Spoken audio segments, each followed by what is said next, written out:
This is not a time, considering how difficult things are in this country, that such a thing should happen. At a time, most of the people who build this have borrowed money from bank at high interest rates. The business is no longer the way it is. It is at a critical time. You cannot do this now in this country. Some of the lawmakers also condemned the demolition, describing it as unnecessary and very shocking, especially considering current economic hardship in the country. Some of them are also of the opinion that crisis could have been better managed. If they got everything here since 1977, this is 48 years, and nobody from the state government has ever come here only to just wake up one day and come and demolish property. What it tells us is that it is a thoroughly despicable act by the Lagos state government and targeted at a particular group of people, and we will surely take it up. We are representing these people, and we are not going to shy away from whatever pains they are going through.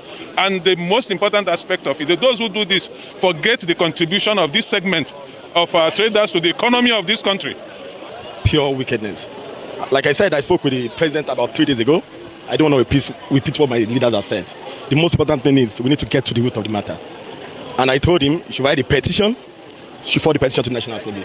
The National Assembly members have promised to take up the matter with both federal and the Lagos state government with a view to finding a lasting solution. The demolition carried out last week has pitched traders at the complex against the Lagos state government, with the traders accusing the state authorities of deliberately targeting them, even when the structures did not violate any physical planning law.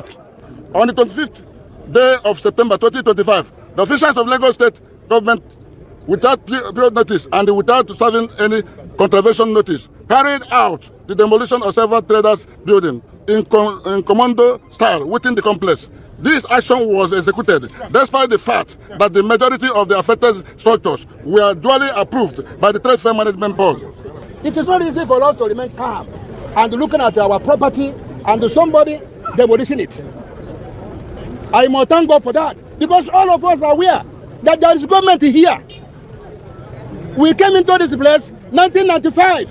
The traders are demanding an immediate halt to any further demolitions and the institution of an independent investigation into the circumstances surrounding the act, adequate compensation for demolished properties and business losses, and concrete assurances from both the federal and the Lagos state governments that such actions will not recur. Former Labour Party presidential candidate Peter Obi has criticized the demolition of commercial plazas at Lagos State's Trade Fair complex, alleging that the exercise violated due process despite traders holding valid approvals. The demolition carried out by multiple agencies, including the Ministry of Physical Planning, Lagos State Building Control Agency, Lagos State Urban Renewal Agency, and the Lagos State Physical Planning Permit Authority, targeted structures in the Ojo local government area. Peter Obi visited the Auto Spare Parts and Machinery Dealers Association section of the market on Tuesday, alongside several lawmakers, including Senator Umeh Abaribe of Abia South and Senator Victor Umeh of Anambra Central. He commended the affected traders for their restraint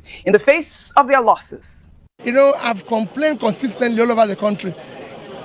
This is not a time, considering how difficult things are in this country, that such a thing should happen. At a time, most of the people who build this have borrowed money from bank at high interest rates. The business is no longer the way it is. It is at a critical time. You cannot do this now in this country. So it's happening at a time nobody would have dared do such a thing. And I urge the traders, let them exercise patience. We hear everybody's going to work together to see that such does not happen again, and that what happened here, like they said, they will get to the root of it. And I'm sure they will get to the root of it.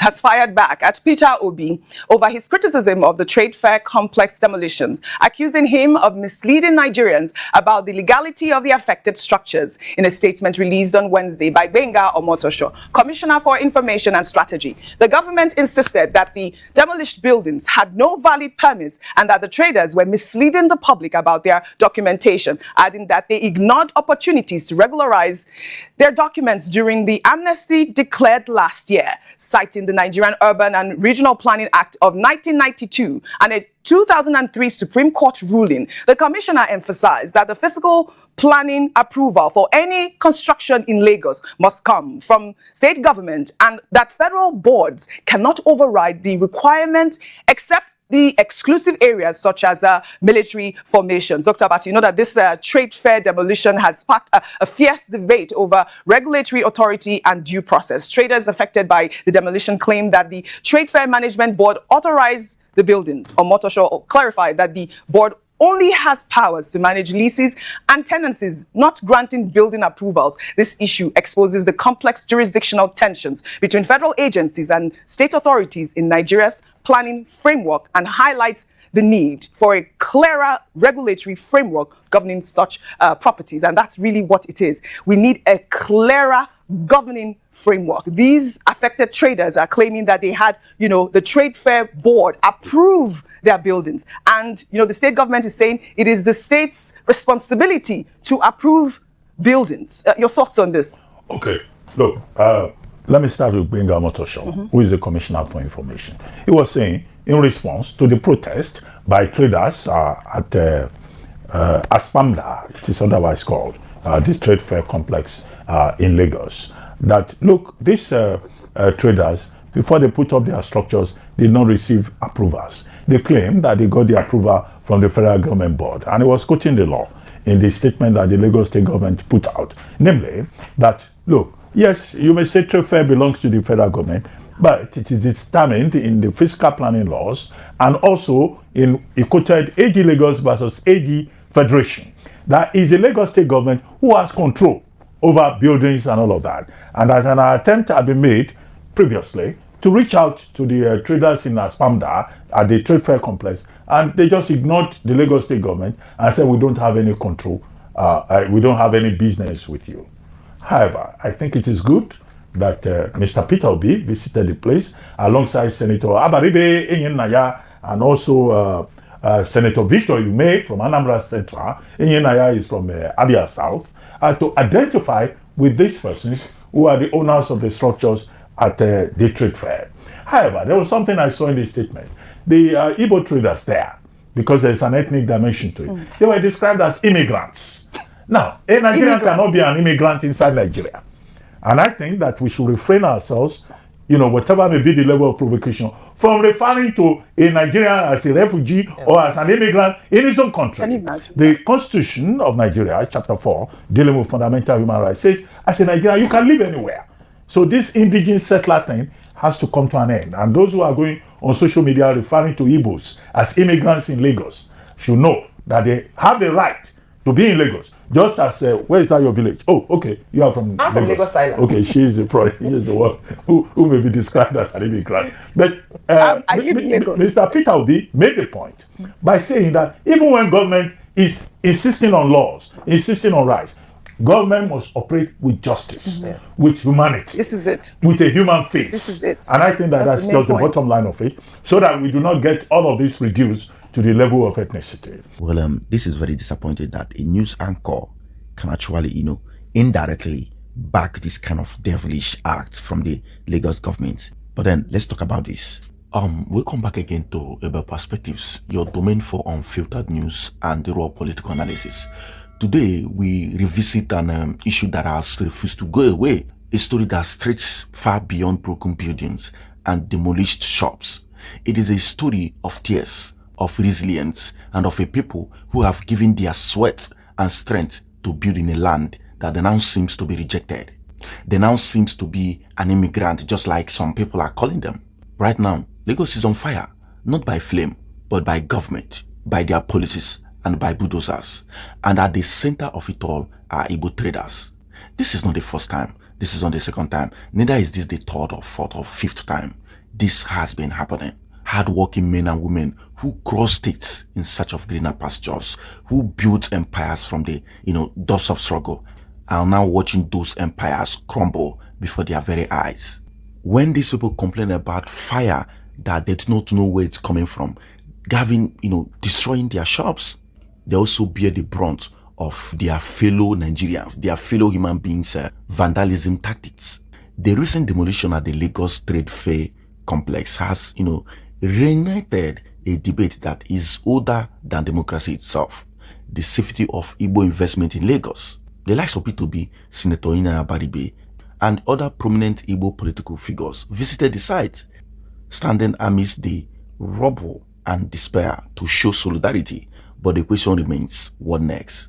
Because this isn't the first, like I said, it's not the second, it's not even the fifth time. This has been happening for decades, and each time the pattern is the same. The bulldozers rolling, properties fall, lives are shattered, and a lot of things go silent. They don't even give sustainable pre-notification to these people. So it is really killing. The Lagos state government claims the demolition are about urban planning, environmental control, and removal of illegal structures. But the reality on the ground tells a different story, one that seems deliberate, one that feels targeted. For many of these traders, their offense was believing that Lagos is a land for everyone.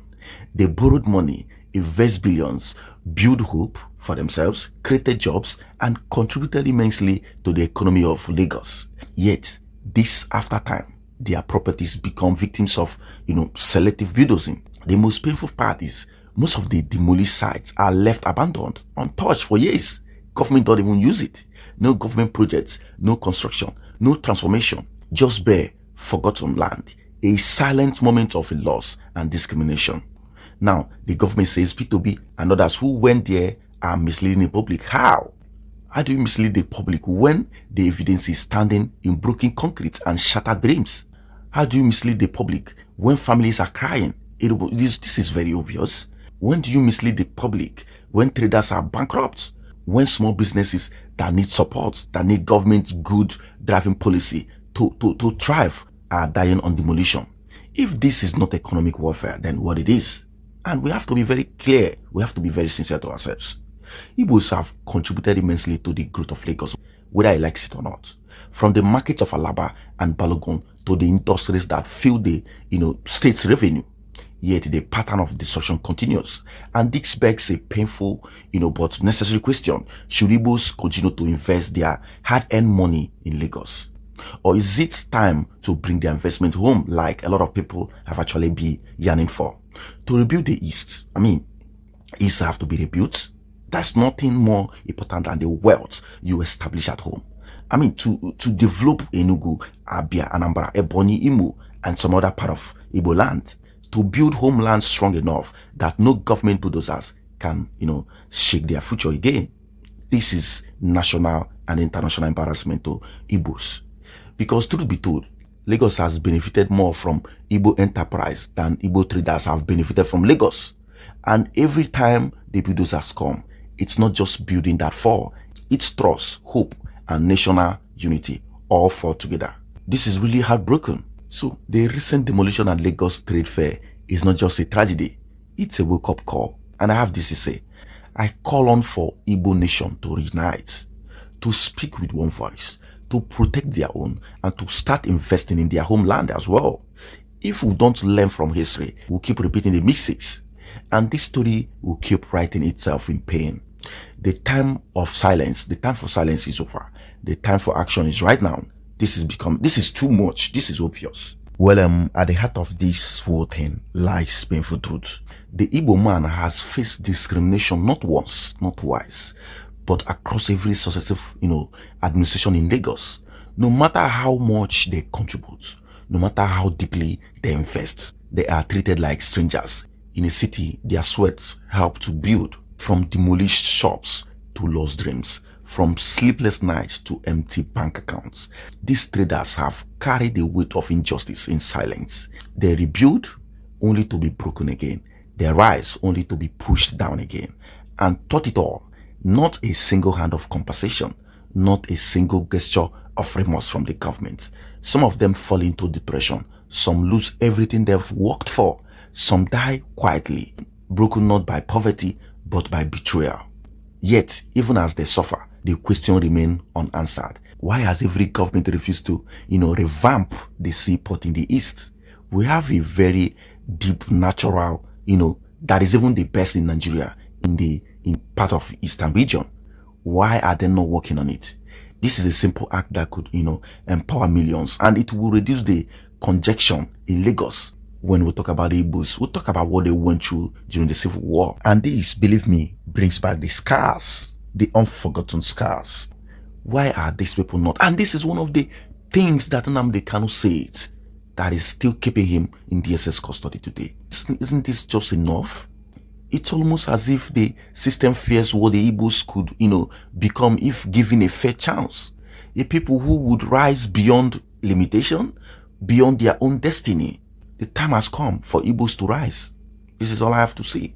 And they have to rise, come together, not in anger, but in unity, to bring their investments home, even at least, to build cities that will stand as symbol of resilience, pride, and independence. These are Japanese of the Africa. These are Japanese of Nigeria. The Igbos have suffered too long in silence. It's time to turn pain into purpose and tears into transformation. This is about perspective, of course, your domain for undiluted news and raw political analysis. Let's keep telling the truth boldly, fearlessly, and from the heart. Of course, don't forget to like, share this video, leave your comment because it is as important as the news itself. And most importantly, subscribe and, of course, turn on your notification so that you would always be the first to get in touch with the news that shapes our nation. Thank you so much for watching.